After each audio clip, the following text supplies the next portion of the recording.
Well, hello, and I just want to welcome you again to another installment of Two Questions For.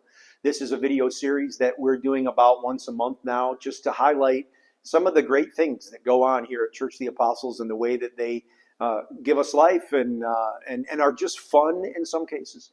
And today I have Tamara Murphy and Jack McCandless with me, and we have two questions for Tamara and Jack about Apostles' Reads. So let's get into it. Okay. Thanks for being here. Tell me, what is something that is life-giving or just plain fun about Apostles' Reads? I mean, Tamara started this ministry when we got here, so you've been with it about 7.5 years. You came and have been with us several years now and really faithful about it. Why is it life-giving? What's good about it? What's fun about it? Tell us why you love Apostles' Reads. Go first. Well, as I was reflecting on this, I remembered that when we moved here in 2016, I had just read a book called Reading for the Common Good by C. Christopher Smith about how reading books together can help churches flourish. And so when we were moving here, I was having this feeling of like, how will I get to know people, and how will I get to know people that I have things in common with and can have great conversations with? Mm-hmm. And so reading was one of the ways to do that. And that has been absolutely, for me, the top benefit. It's been a great way to make friends at Apostles and to get to know people beyond the, Sunday morning conversations are wonderful. And our Bible study and triad conversations are wonderful. But there's something about talking about a book that we're all approaching for the first time that helps us get to know each other in a way that we don't in any other way. Mm-hmm. So I have been surprised and delighted and challenged, but mostly just gotten to make friends. That's amazing. Yeah. Pass the mic to Jack. I just want everybody to know so that you know these are live. I'm stifling a cough. So Jack, as you're talking, I'm going to take a drink. Right. For me, Apostles' Reads has really meant a lot. I'm a big reader. I love literature, just because stories have a knack for getting you out of your head, out of yourself, and experiencing other people's lives, other impressions or reactions to the world. So any book club has great value in that respect. Mm-hmm. But particularly so, having a reading group at Apostles is special because I'm with a group that shares my faith and my allegiance to Jesus, and that kind of can inform the wisdom that comes out of these book conversations. Yeah, that's amazing. Yeah. I love both those answers. I was trying to think. I've been a part of Apostles' Reads from the beginning too, and I was like, those are two of the things that I love as well. Jack, as long as you have the mic, we'll start with you on this one.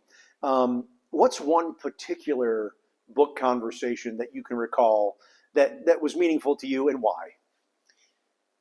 Well, selfishly, when I was thinking through this, the book I liked talking through with the group best was Pearl Buck's The Good Earth, mainly because it was my book suggestion, my recommendation for the group to read. And I love having a venue where I can share a book with other people, and they're obliged to read it. Yeah. But just the conversation for that book I felt was excellent. We went through a whole variety of topics, ethics, you name it. It was just a great time with good people. Very good. Tamara, same question to you. One book conversation that's been particularly meaningful. Hard question because they're all great, but yeah. Well, I'd just tag on to that. I was so grateful for that book conversation because, like some of our other ones, like reading Dostoevsky a few years ago, Les Miserables last year, those are books I didn't have the courage to tackle on my own. But it's like when a friend says, "I really love this book," mm-hmm.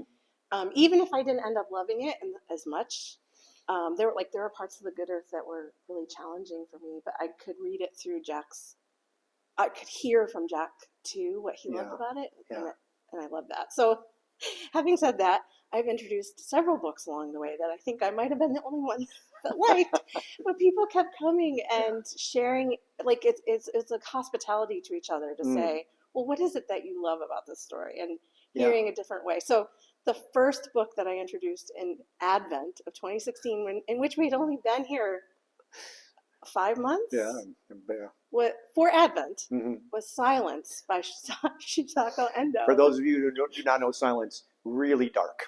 Continue. But beautiful, so beautiful and so powerful. And because in my mind, Advent, we try to have a loose theme that goes along with the liturgical year. And so there were definitely, there are themes about silence in Advent, but I don't think most people expected that to be what the pastor's wife recommended.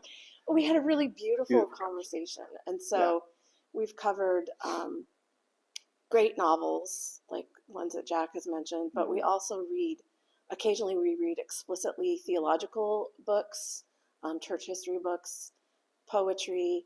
Several times a year we try to read a story that is good for all ages, and we have the kids join us in the conversation, and we have hands-on ways of enjoying the story together. Those are some of my favorites, the kids ones. I want to just turn now and say this.